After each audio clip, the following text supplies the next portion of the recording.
दोस्तों, आज मैं आप लोगों के साथ एक छोटी सी कहानी शेयर कर रही हूँ जो हमें जीवन की एक बड़ी सीख देती है। एक राजा ने अपने सैनिकों को सड़क के बीच में एक बड़ी चट्टान रखने के लिए कहा। चट्टान को बीच सड़क में रखकर राजा ने अपने सैनिकों से छुपकर उस चट्टान पर नज़र रखने के लिए कहा कि देखना उस चट्टान को रास्ते से कौन हटाता है।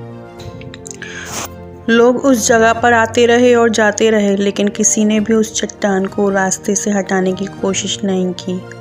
उस चट्टान के पास से लोगों के गुजरने वालों में राजा के कुछ करीबी लोग और बड़े शहर के बड़े व्यापारी भी शामिल थे, और उनमें से कुछ लोग तो राजा को ही कोसने लगते ही कि क्या राजा इस चट्टान को भी रास्ते में नहीं हटा सकता।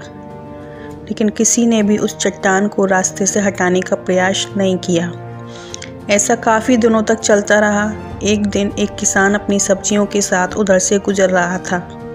उसने चट्टान को रास्ते में पड़े देखा और सोचा कि सबको इस चट्टान से कितनी तकलीफ़ हो रही है, और उसने अपनी मजबूत लाठी से उस चट्टान को एक तरफ ढकेलने की कोशिश शुरू कर दी।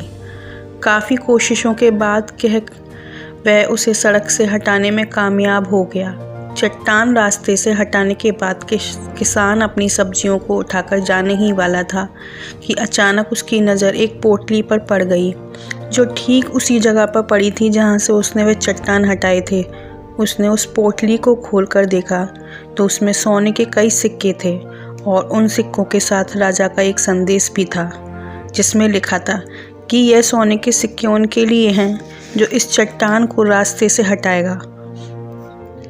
दोस्तों, बिल्कुल ठीक इसी तरह हम सबकी लाइफ में कई परेशानियां आती हैं। कुछ लोग उन परेशानियों से बचकर निकल जाते हैं और कुछ रास्ता बदल देते हैं, और चंद लोग ठान लेते हैं उन परेशानियों का हल निकालने की, और ऐसे ही लोग मुश्किलों में संभावनाएं और संभावनाओं में छुपे अवसर खोज लेते हैं। मजबूत इरादे और नेक दिल के साथ किए गए कोशिशों के परिणाम हमेशा ही अच्छे आते हैं। इसलिए जीवन की परेशानियों से घबराओ मत, बल्कि उन परेशानियों को हल करने की कोशिश करते हुए जीवन के सफ़र में आगे बढ़ते रहो। अगर आपको ये कहानी मेरी पसंद आई हो तो इस वीडियो को लाइक करें, कमेंट करें और शेयर करें। धन्यवाद।